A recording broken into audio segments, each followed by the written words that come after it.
हमारे चैनल में आप सभी का बहुत बहुत स्वागत है। तो आइए हम लोग बिहार नियोजित प्राथमिक शिक्षक का ये बीपीएससी ट्री के लिए भी सेम सिलेबस है, तो हम लोग इसके प्रश्नों को देखेंगे। इसमें जो है हमारे पास लगभग 15 सेट है, 15 सेट का क्वेश्चन बनाना है। ठीक है, तो इसमें कुछ कुछ सवाल देखते हैं जो कि हम समझा सकते हैं। जैसे कि यहाँ पर है कुछ सामान्य अध्ययन में एक प्रश्न है कि दिनेश फ्रेंच में 80 में से 68 अंक, अंग्रेजी में 100 में से 78 अंक, स्पेनिश में 78 में से 48 अंक और जापानी में 50 में से 28 अंक प्राप्त करते हैं। तो देखो अब इसको कैसे बनाएंगे 31 नंबर में। तो हम बता रहे हैं दिनेश जो है क्या बोलता है, दिनेश जो है 80 फुल मार्क था, उसमें से कितना नंबर लाया, 68 नंबर लाया। अंग्रेजी में अच्छा फ्रेंच विषय का नाम हो गया। दिनेश जो है फ्रेंच में 80 में से 68 नंबर लाया। अंग्रेजी में 100 में से 78 नंबर लाता है। और स्पेनिश भी भाषा है, उसका परीक्षा में वो कितना लाता है, 70 में से 48 अंक लाता है। और जापानी भाषा में वह लाता है कुल मिलाकर के कितने अंक, तो जापानी में जो है 50 में से 28 लाता है। कितना लाता है, 28। तो इधर वाला जितना नंबर हो गया हमारा, ये क्या है, इतना नंबर ये लाया, इसको जोड़ लेते हैं। तो इसको जोड़ लीजिए एक बार। तो 8 8 16, 8 8 16, 8 3 24, 8 चौके 32, 32 के 2 हासिल 3, 7 6 13, 13 4 17, 17 2 19, 19 3 9 3 12 22, 222 नंबर लाया। टोटल नंबर कितना है, कुल तो इधर है, तो 100 प्लस 80, 180 प्लस 70 150, 250, 180 प्लस 70 कितना हो गया, 250। 250 में 50 जोड़े तो कितना हो गया, ये हो गया हमारा 300। यानी कि 300 में 222 नंबर लाया। और प्रश्न क्या बोल रहा है कि कुल प्रतिशत ज्ञात करें। क्या पूछ रहा है, कुल प्रतिशत ज्ञात करें। कैसे करेंगे, तो कितना नंबर आया है, तो 222 नंबर आया है। तो 222 उसमें गुना कितना करेंगे, 100। क्यों पूछ रहा है कितना प्रतिशत नंबर लाया, तो लाने वाला नंबर तो यही है ना, यही नंबर लाया। इधर वाला तो कुल है, अब गुना करो बटा कुल कितना नंबर हो गया 300, 300 से भाग दे दो तो ये निकल जाएगा। प्रतिशत कितना आया, कटाएंगे तो 0 0 2 को कैंसिल हो गया। अब बचा 222 बटा 3। अच्छा 222 3 से कटेगा, तो 3 से भाग देने का क्या नियम है, अंकों को आपस में जोड़ दो। तो 2 प्लस 2 प्लस 2 कितना होता है, 6 होता है। 6 3 के टेबल में आता है, इसका मतलब 6 से 3 से कट जाएगा, कटा दो 3 से।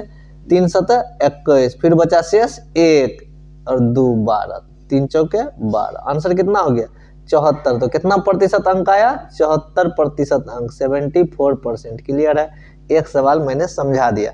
अब आते हैं हम लोग अगले प्रश्न पे। अगला प्रश्न हमारा कहता है एक दुकानदार 1863 के दर से उत्पाद को बेचता है। मतलब हम यहाँ समझा रहे हैं, ठीक है। क्वेश्चन मेरा यहाँ पर है, दोनों को हम स्क्रीन पे ले लेते हैं। चलो ओके। अब देखो एक दुकानदार है, कोई सामान है, सामान लिख लो, सामान है। 2 नंबर क्वेश्चन, 1 नंबर तो क्लियर हो गया। सामान का दाम है 1863 टका प्रति, यानी एक का दाम कितना है 1863। ये कह रहा है प्रश्न, कहता है कि 12.5% लाभ कमाता है। कितना कमाता है, 12.5% फायदा कमाता है। मतलब समझ में आया कि 100 टका का सामान है ना, तो वो कितना में बेचेगा, 112 टका में। कितना में बेचेगा, 112 टका में। यही हुआ। तो वह राशि ज्ञात करे जो उत्पाद के लागत मूल्य के आधे के बराबर हो। क्या कहता है कि भैया ये इतना में बेचता है, तो ये 1863 टका जो था, कोई सामान बेचा, मान लो कोई बाजे बेच दिया 1863 रुपया में, तो उसको कितना फायदा होता है, 12%। कितना परसेंट, 12%। लॉजिक देखो, सिंपल बता रहे हैं इसको बनाने का तरीका, कि हम कोई फॉर्मूला सूत्र यूज नहीं करेंगे, एकदम लॉजिक आसान तरीके से। अब यहाँ पर हम क्या करते हैं, तो अभी हम क्या बोले, 100 टका में खरीदा होगा तो कितना में बेचा होगा, 112 टका में। फायदा का मतलब यही हुआ। तो यानी 100 टका हुआ खरीदने वाला दाम, क्रय मूल्य जिसको बोलते हैं। क्रय मूल्य बोले तो इंग्लिश में बोलते हैं सीपी, बेचने वाले को एसपी बोलते हैं, सेलिंग प्राइस, यानी विक्रय मूल्य। यहाँ पर कितना है विक्रय मूल्य, 1863 टका। हम लोग जो 100 टका माने थे उसमें कितना है, 112 टका। तो यानी क्या हो गया, 112 बराबर 1863। 63। समझ में आया? 112 बराबर 1863। कुछ समझ में आया? नहीं आया? फिर से एक बार समझाते हैं। सामान है मेरे पास कोई, उसको कितना में बेच रहे हैं? 1863 रुपया में बेच रहे हैं ना? बोलो हाँ। लाभ कितना हुआ? फायदा 12 टका। कितना हुआ? 12%। कितना हुआ? 12%। अब उस सवाल को भूल जाओ। मान लो कि सामान का दाम 100 टका, फायदा कितना कमा रहे हैं? 112 टका।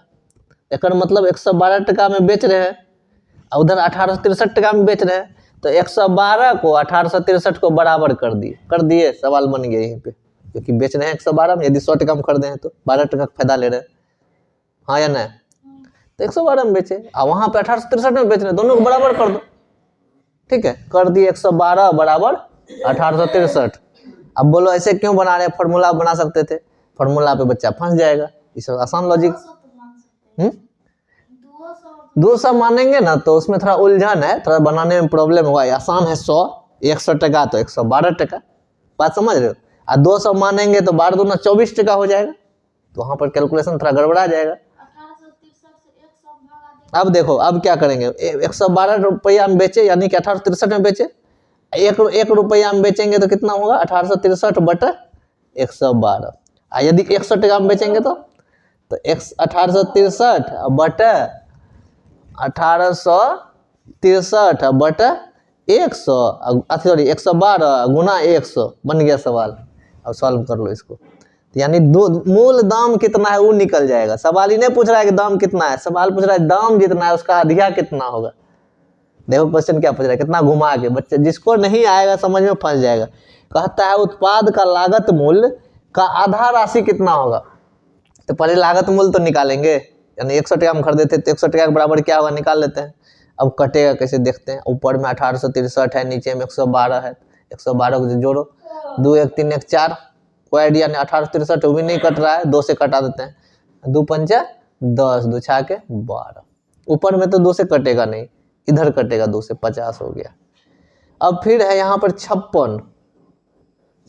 8 से कटने का क्या नियम है? 8 का 8 8 दूना 16, ये तो कटेगा नहीं।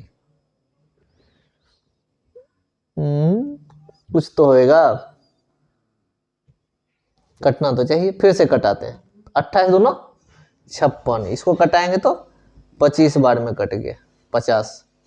फिर नीचे बचा 28, ऊपर बचा 25।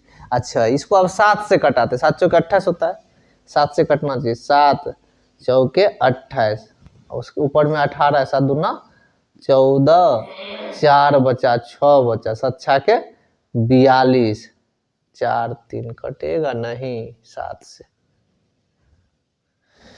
तो फिर क्या होगा? हम सवाल ही गलत बना रहे हैं भैया, सवाल तो बन जाना चाहिए था। बोलोगे क्या? तो क्वेश्चन को जब यहाँ पढ़ोगे तो खरीदा कितने में, अब बेच रहा है कितने में? 1863 में, तो हमारा सही है। फायदा कितना? 12 टका ना, 12.5। 12.5 लेते तो बन जाता, 12.5 है। अब उसको फिर से एक बार सॉल्व करते हैं। तो अब हमने क्या बताया? 1863 टका में बेचा, कितना फायदा कमाया? 12.5%। ओके, यहाँ तक ठीक है। फायदा कमाया, फायदा बोले तो लाभ, लाभ बोले तो प्रॉफिट। ठीक है, अब आते हैं तुक्का मारने पे। भैया 100 टका में यदि सामान खरीदते हैं तो उसको कितना में बेचेंगे? 112 टका 50 पैसा में। हुआ ना? नहीं हुआ? 12 टका 50 पैसा, 12.5 टका कमाए, 12.5 टका 100 टका में जोड़ दिए। अब ये 112 टका हुआ बेचने वाला सामान, यानी एसपी हुआ, विक्रय मूल्य एसपी। उधर मेरा एसपी कितना था? 1863 टका। यो एसपी, एसपी बराबर हो गया, 112.50 बराबर 1863। तो 1%, 112% में इतना, तो 1 का निकाल लो, 1863 बटा 112, अब 112.50, तो 100 का निकाल लो। तो 100 का निकालेगा तो क्या हो जाएगा? तो 1863 तो होएगा ही होएगा, बटे 112.5 है, गुना 100 है। कटेगा क्या?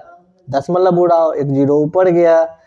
अब देखो क्या होगा भैया, 5 2 7 2 9, 3 से कट रहा है, 3 6 के 18, 3 दूना 6, 3 इकाई 3, 3 से 3 तिया 9, 2 2 3 7 21, 1 5 3 5 15, कट गया भाई।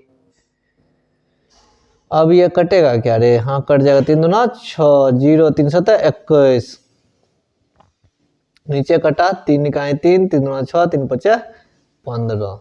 अच्छा अब 125 है, 1000 है, बताओ 25 से कटेगा, 25 पंच 125, 25 चौके 140, 5 8 40। सवाल बन गया मेरा 207 गुना 8 कितना हो गया? 8 7 15 के 5 हासिल 1, 20 8 160, 8 का 8 16, 160 1 161, 1615 टका हुआ।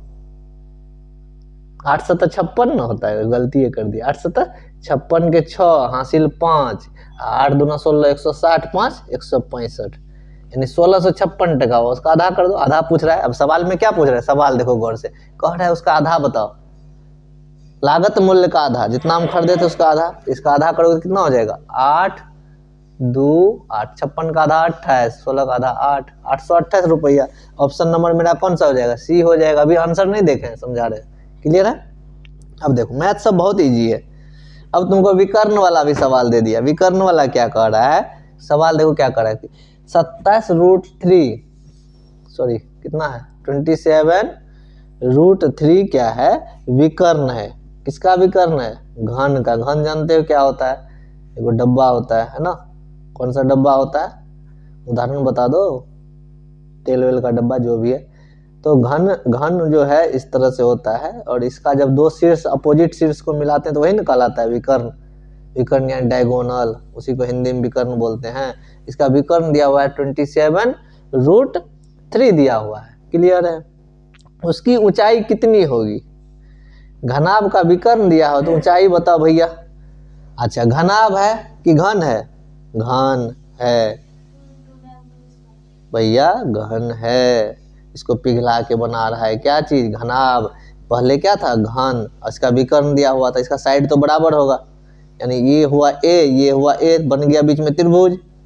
बनेगा क्या? नहीं बनेगा। एगो तो हाइट रहेगा ना, ये वाला हाइट तो ए रहेगा, नीचे तो बीचों बीच जाएगा, वो दूसरा हो जाएगा। ये और ये विकर्ण तो ये हुआ। अब देखो इसमें कह रहा है कि घनाभ बना दिया, इसको पिघला के क्या बना दिया? घनाभ, यानी कि क्यूबाइड। क्यूबाइड जब बनाया तो घनाभ का चौड़ाई जो हो गया, इसका चौड़ाई हो गया 13.5 सेंटीमीटर। अब पूछ क्या रहा है? ऊंचाई पूछ रहा है। ऊंचाई कितना होगा बता। तो इस सवाल के लिए सबसे पहले तो 1 सेकंड रुक जाओ, देख लेते हैं क्या कंडीशन दिया है। 33 number.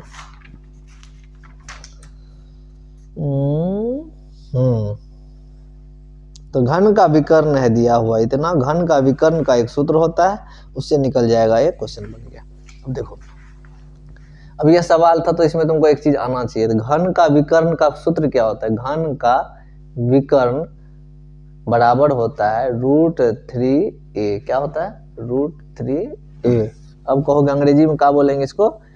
Diagonal of, DIAGONAL, diagonal of किसका? Cube. Diagonal of cube is equal to √3a। क्या होता है?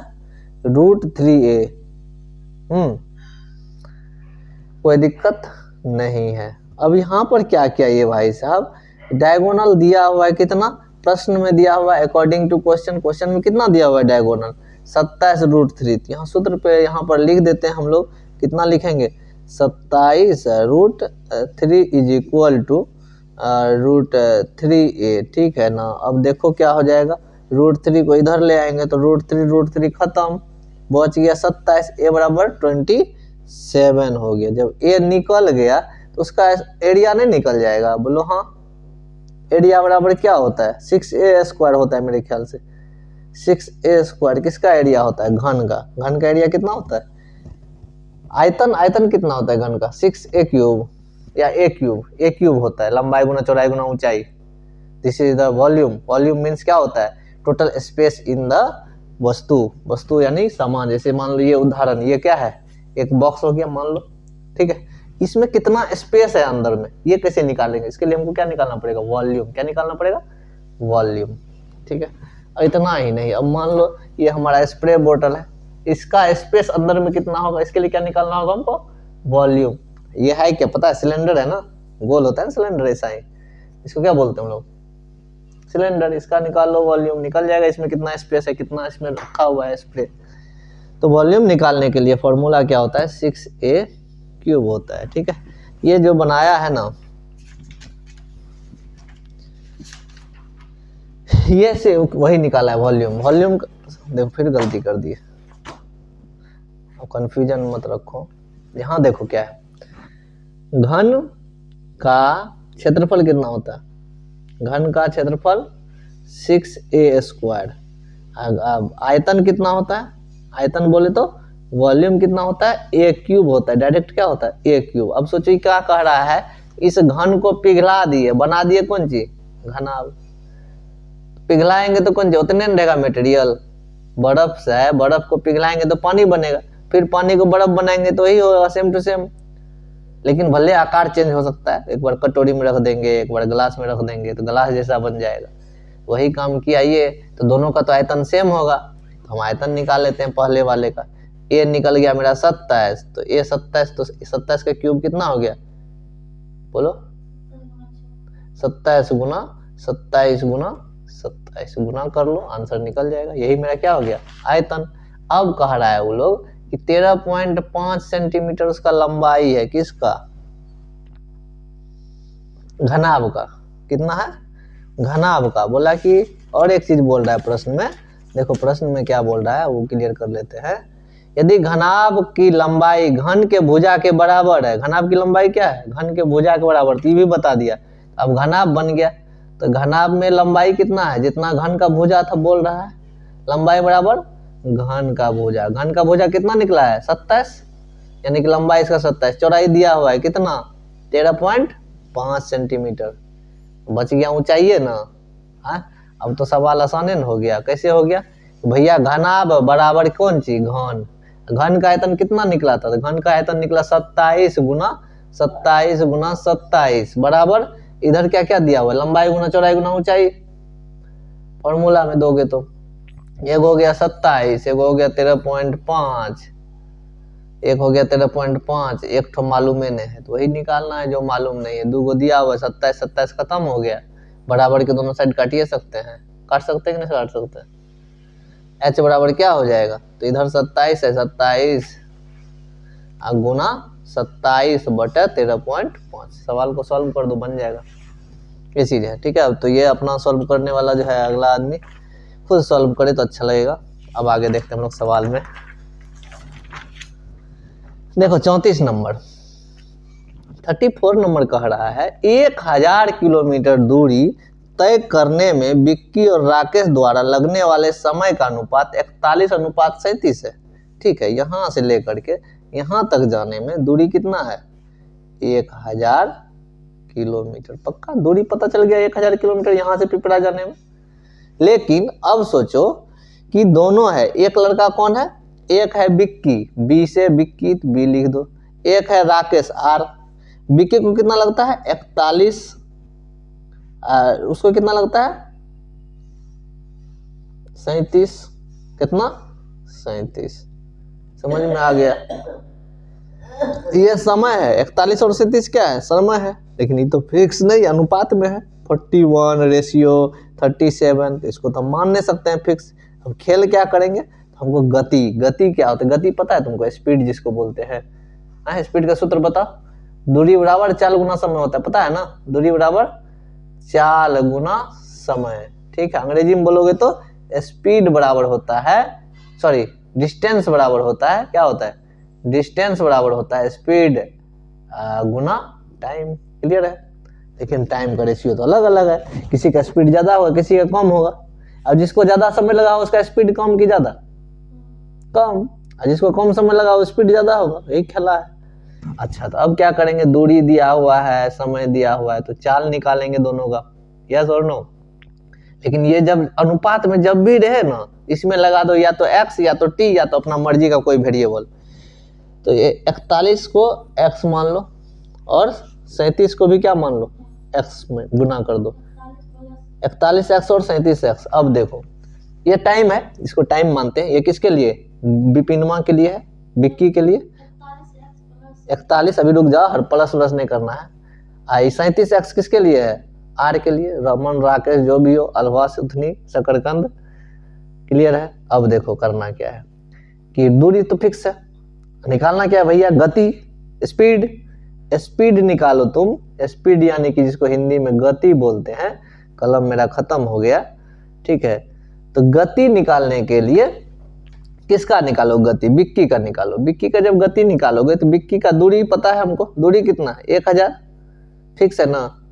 दूरी बटा समय, समय कितना है 41x। विक्की का समय कितना है 41x, तो दूरी बटे 41x। राकेश के लिए कितना हो जाएगा 1000 बटे 37x। हो गया ना, दोनों का स्पीड निकाल दिए।